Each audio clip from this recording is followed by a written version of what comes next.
Kwame had always been a man of discipline and care.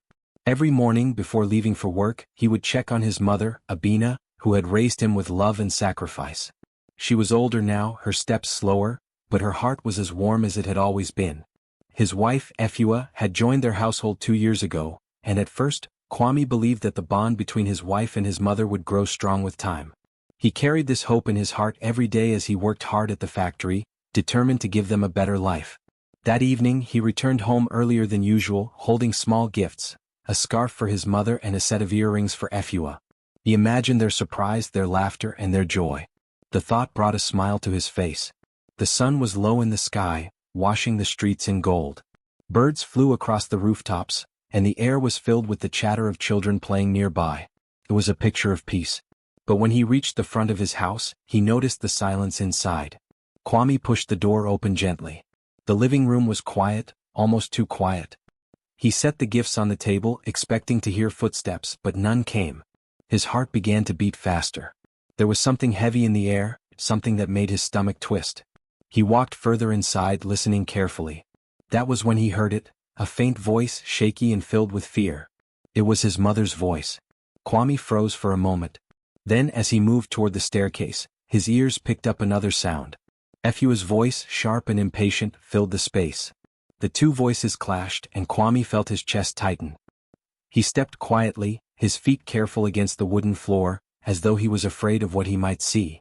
When he reached the corner of the stairs, the scene before his eyes made his body grow cold. Abina stood halfway up the staircase, her frail hands gripping the railing tightly. Her face showed fear, her eyes pleading for mercy. Below her, Efua stood with her arms raised, her body tense with anger. And before Kwame could even speak, he saw Efua's hands push against Abina's shoulders. The world slowed. Abina stumbled backward, her frail frame struggling to keep balance. The scarf she wore slipped from her shoulders, falling to the floor. Her voice cracked in terror as her foot missed a step. "No!" Kwame's cry broke the silence. In 2 long strides, he rushed forward, his arms reaching out just in time to catch his mother before her body hit the ground. The weight of her fragile body pressed against him, but he held her firmly, lowering her to safety. His heart pounded wildly, his breath sharp as he turned his eyes toward Efua. For a moment the house was silent again, but not with peace. This was a silence of shock and betrayal. Efua's face froze, her anger shifting into guilt as she realized she had been caught. Her eyes darted to Kwame, but his gaze was fierce, burning with disbelief. "Efua?" His voice was low, shaking with both rage and sorrow. "What have you done?" Efua opened her mouth, searching for words, but nothing came. Her hands trembled, her chest rose and fell quickly, as though her own heart had betrayed her. Kwame gently placed his mother in a chair near the wall, checking her arms and legs to make sure she was not badly hurt. Abina clung to her son's hand, tears streaming down her cheeks, but she said nothing. Her silence was louder than any words. Kwame rose slowly, his tall frame shadowing the room. His eyes locked on his wife. "I came home early to bring you gifts," he said quietly, pointing to the table where the small packages lay untouched. "And this is what I find?" Efua looked away, shame burning her face. She wanted to explain, to defend herself, but the truth hung heavy between them. Her jealousy, her bitterness toward Abina, had turned into something dark. Kwame's heart broke as he looked at her. The woman he had once trusted with his home had tried to harm the very person who had given him life. He felt as though the ground beneath him was cracking, pulling everything he knew into darkness. That evening, the house that once held love was filled instead with silence, sorrow, and the beginning of a storm that would change their lives forever. Kwame stood still in the hallway, the small gifts still in his hand. The sound of raised voices carried through the house, echoing with a sharpness that cut deep into his chest. He recognized the voices too well, his wife, Amma, and his mother, Abina. Their tones were not the warm sounds of family but hard, tense words that carried anger. His heart sank. "Why do you always interfere, Abina?" Amma's voice was sharp, filled with frustration. "I do not interfere," Abina replied, her voice trembling but firm. "I am his mother. This is my son's home too. You forget that." The words hung heavy in the air. Kwame leaned against the wall, his body frozen. He had known there were small tensions between his mother and Amma, but he had hoped they would fade. He thought kindness and time would heal any small cracks. But now, as the voices grew louder, he realized those cracks had become deep wounds. Amma's voice rose again, louder this time. You treat me like a stranger. Always reminding me that you raised him as if I owe you my place here. This is my house as much as his. You are old, Abina. You should step back and let us live. Kwame's chest tightened. Those words struck him like a spear. He could imagine his mother's face, hurt but still trying to hold her dignity.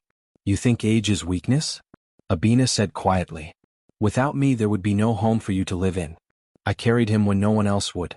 I gave him everything I had. There was a pause, then Amma's voice snapped again, sharper than before. And you expect me to bow to you forever? No, Abina. Your time has passed. Kwame's hand tightened around the gifts. He wanted to step into the room to stop this storm before it tore through everything he loved. But his feet felt heavy. He stood there, torn between protecting his mother and defending his wife. The voices grew closer. It seemed they were moving toward the staircase. Kwame's stomach twisted as he heard the sound of footsteps, his mother's slower, careful steps and Amma's quicker, harsher ones. Why must you always stand in the way? Amma's voice cut through again. I do not stand in your way, Abina answered softly. I only remind you to honor the life that gave you this family. Kwame's breath caught. The words were calm but they carried weight. He knew his mother's strength lay not in shouting but in speaking truth, even when it hurt. But Amma's patience had snapped. You will not control me, old woman, she hissed. Then came the sound that made Kwame's blood run cold, the thud of a hand striking against the stair rail, the shuffle of unsteady feet. His heart pounded as he realized his mother might be in danger. Everything inside him screamed to move, to run, but his body froze for one last second as the voices clashed again. You dare raise your hand against me? Abina cried, her voice shaking. I will do what I must. Amma shouted. That was when Kwame finally stepped forward, his eyes wide, his heart racing. He could no longer stand in silence while the two most important women in his life tore each other apart. The hallway that once felt like home now felt like a battlefield. The safe walls of his house shook with anger and bitterness. Kwame knew that stepping into this storm would change everything forever, but he could not stay frozen any longer. He placed the gifts on the small table near the wall. His hands were empty now, but his heart carried the weight of what was about to unfold. With slow steps, he walked toward the voices, ready to face what awaited him. The storm inside his home had grown too strong to ignore. Kwame's feet pounded against the wooden floor as he rushed forward, but it was too late to stop what his eyes had already witnessed. At the top of the staircase, Amma's hands had pressed against Abina's frail shoulders, and in one swift, merciless motion, his wife had pushed his mother. Time slowed. Abina's body wavered. Her hands clawed desperately at the railing, her fingers scraping against the polished wood, searching for something to hold. The look on her face, shock, betrayal, pain, seared into Kwame's mind like fire. Amma? Kwame's voice tore through the house, filled with disbelief and horror. Abina stumbled, her thin frame tipping forward. Her feet missed the first step and she tumbled downward. Each thud echoed loudly, breaking the silence of the house, each sound ripping into Kwame's heart. No, he cried, leaping forward, his arms reaching. But he was too far, too slow. His mother's body crumpled at the bottom of the staircase, still and fragile. For a long second, the house was silent except for the pounding of Kwame's own heart. He could barely breathe. His eyes darted between his mother's still body and his wife, who stood frozen at the top of the stairs. Amma's chest rose and fell quickly, her eyes wide, not with guilt but with a strange defiance. Kwame's hands trembled as he knelt beside Abina. Mama? Mama, can you hear me? His voice cracked, heavy with tears. He touched her face, her warm skin now pale. Abina's eyelids fluttered, her lips moving faintly. She whispered something too soft to hear, then closed her eyes. Kwame's world broke apart. He lifted his head slowly, his eyes burning with fury and grief. Why, Amma? His voice shook as he stared at his wife. Why would you do this? Amma gripped the railing, her face tight. She was always in the way, Kwame. Always judging me, always making me feel like a stranger in my own home. You could never see it, but I did. Tonight, I wanted it to end. Kwame staggered back in disbelief. She is my mother. The woman who gave me life, who gave me everything. And you dared to put your hands on her? His voice grew louder, filled with both anger and sorrow. Amma's eyes hardened. And what about me? I am your wife. You were supposed to stand by me. But every day it felt like I was second in your heart. Kwame's jaw tightened. His hands clenched into fists, not to strike but to stop himself from collapsing. He shook his head slowly, tears streaming down his cheeks. Second? You think respect and love are a competition? She carried me, raised me, suffered for me. She was never your enemy, Amma. But now, his voice broke. Now you have become mine. Abina groaned faintly, her body weak but alive. Kwame leaned closer, holding her hand gently. Relief and fear washed over him at once. She was breathing, but her pain was clear. Amma, he said again, this time his tone sharp as a blade. Get out of my sight. I will not forgive this. I cannot. Amma flinched at his words. For the first time, her face cracked, showing fear beneath her anger. She stepped back from the railing, her lips trembling. Kwame, she whispered, reaching out a hand. But Kwame turned away, focusing on his mother. He pressed his forehead to Abina's hand. I will not let you go, Mama. Stay with me. Please stay. The sound of neighbors' footsteps soon filled the air, drawn by the cries and noise. They rushed inside, their eyes widening at the scene. The old woman lying at the bottom of the stairs, Kwame clutching her hand, and Amma standing at the top, pale and silent. What happened here? Someone asked. Kwame lifted his head slowly, his voice heavy and broken. I saw it with my own eyes. My wife pushed my mother. Gasps filled the room. Neighbors whispered, their eyes filled with judgment and shock as they looked at Amma. She tried to speak, but no words came. Her face grew pale as the truth hung heavy in the air. Kwame, with tears streaming, lifted Abina carefully into his arms. His heart ached as he carried her, step by step, whispering to her. Hold on, Mama. Please hold on. The once peaceful home had turned into a place of betrayal and heartbreak. The man who had returned with small gifts of joy now held only sorrow in his arms. And the woman he once called his partner now stood apart, the weight of her actions pressing down like a shadow that would never leave. Kwame's life had changed forever in that moment. What he had seen could never be unseen. His trust was shattered, his love broken, and his heart torn between anger and unbearable grief. The storm inside the house had finally broken, and it had left only silence, tears, and pain behind. Kwame's hands trembled as he guided his mother to her chair. His heart was pounding so loudly that he could barely hear anything else. He held Abina gently, afraid she might break if he touched her too hard. She was breathing, but her body shook with weakness, her hands gripping his arm for support. The room was filled with silence, heavy and suffocating. Amma stood frozen at the top of the stairs, her face pale, her lips pressed tight. She opened her mouth as if to speak, but no words came. The weight of what she had done filled the air, and even she seemed crushed under it. Kwame knelt in front of his mother. Mama, are you hurt?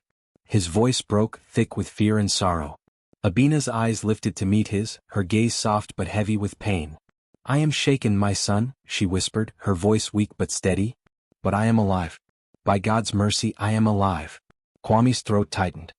He pressed his forehead to her hands, tears running down his cheeks. I saw it, Mama. I saw everything. My own wife, the woman I trusted, she tried to harm you. Abina sighed deeply, closing her eyes. She was not surprised, she had felt Amma's bitterness for months. But knowing and witnessing were different. To hear her son's broken voice tore her heart more than her near fall. Amma finally took a step forward, her voice trembling. Kwame, it is not what you think.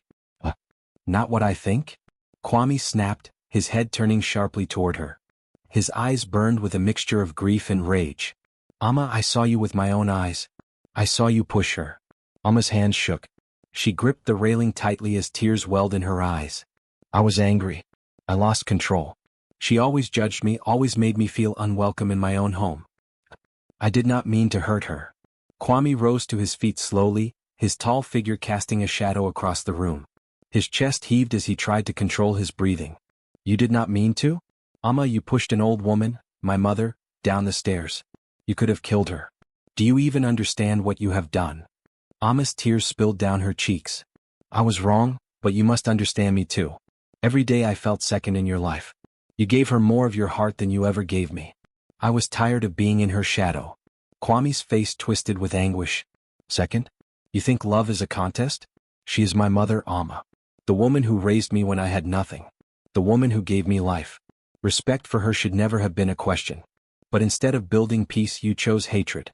You chose violence. Abina, weak in her chair, lifted a trembling hand. Kwame, she said softly, anger only grows if we feed it. Do not let it destroy you too. Kwame turned to her, his face wet with tears. Mama, how can I not? She betrayed us both. She betrayed my trust, my love.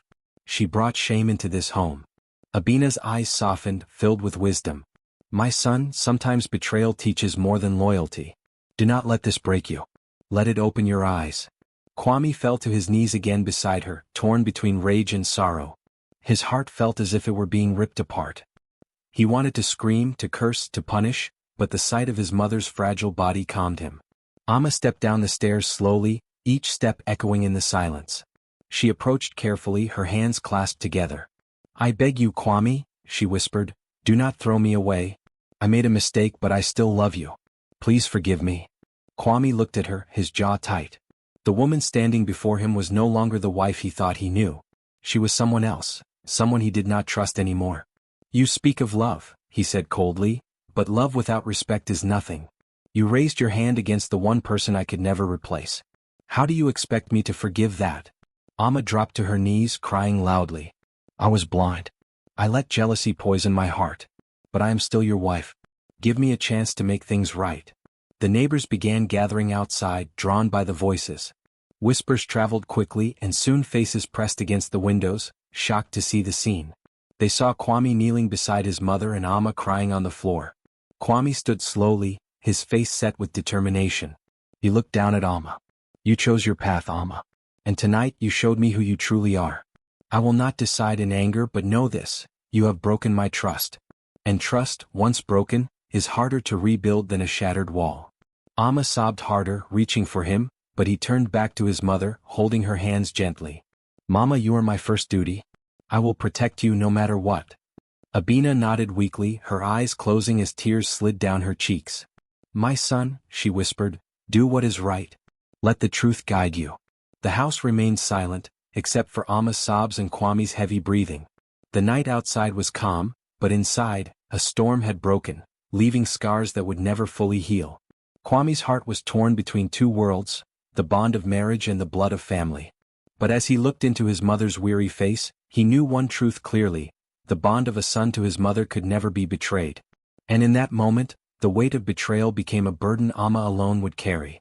Kwame stood in the middle of the room, his chest rising and falling with deep breaths. His eyes were fixed on Amma, but his heart was torn apart inside. The woman he had once loved and trusted with his whole soul was standing before him, shaking with fear and guilt. Her eyes were red from crying, and her hands trembled as she tried to reach out toward him. But Kwame did not move. Tell me the truth, Amma, he said quietly, his voice low but sharp. No excuses. No lies. Why did you do this? Amma's lips quivered. She lowered her head, unable to hold his gaze. It was jealousy, Kwame, she whispered. I let it poison me. Every day I felt like I was living in your mother's shadow. I thought you loved her more than you loved me. I felt unwanted, small, invisible in my own home. The anger grew in me and I lost control. I pushed her because I wanted her out of my way. But the moment I did it, I knew I had done something unforgivable. Her voice cracked and she fell to her knees, pressing her face into her hands. Her sobs filled the room, heavy and broken. Kwame's fists tightened. He turned his face away as if her words were knives cutting into his chest. He wanted to scream, to release the storm boiling inside him, but all that came out was silence. His mother, Abina, sat in her chair, her body weak but her eyes watching closely. She could see the struggle in her son's face. Kwame finally spoke. His voice was steady but his pain was clear. Amma, I gave you my love. I gave you my home. I gave you my trust. And you tried to destroy the very heart of that home. How do you expect me to forgive this? How do you expect me to live as if nothing has happened? Amma crawled closer to him, tears staining her cheeks. Because I regret it, Kwame.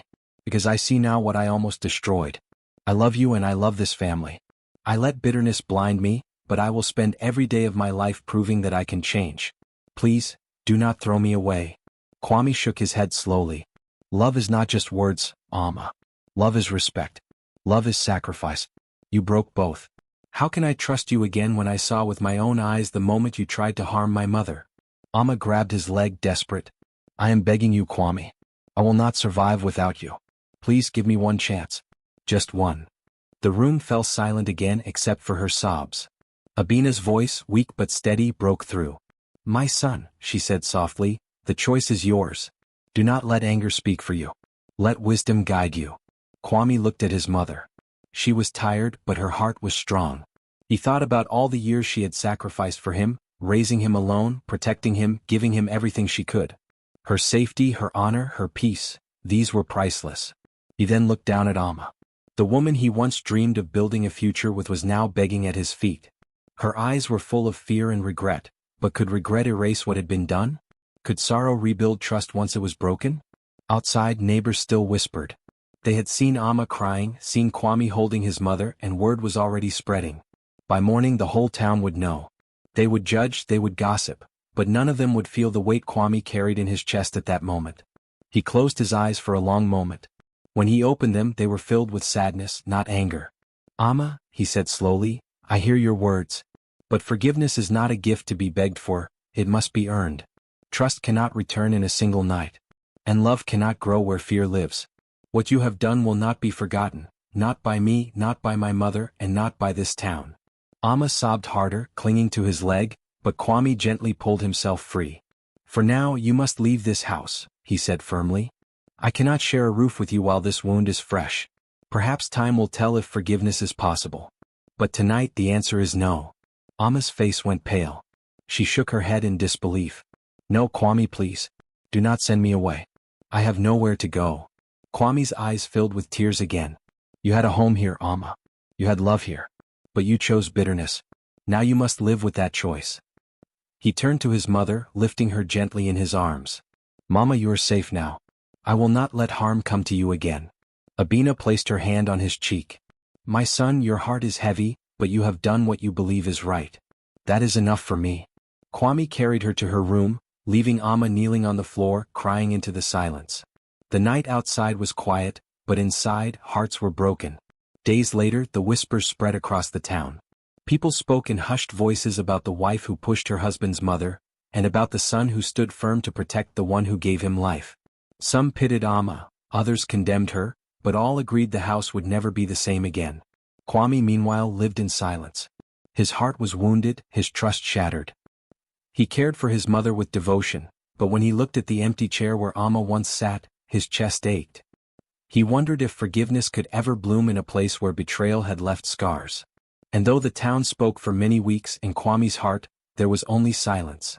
A silence heavy with pain, with questions, and with the uncertain future of a family broken by one moment of weakness. The end.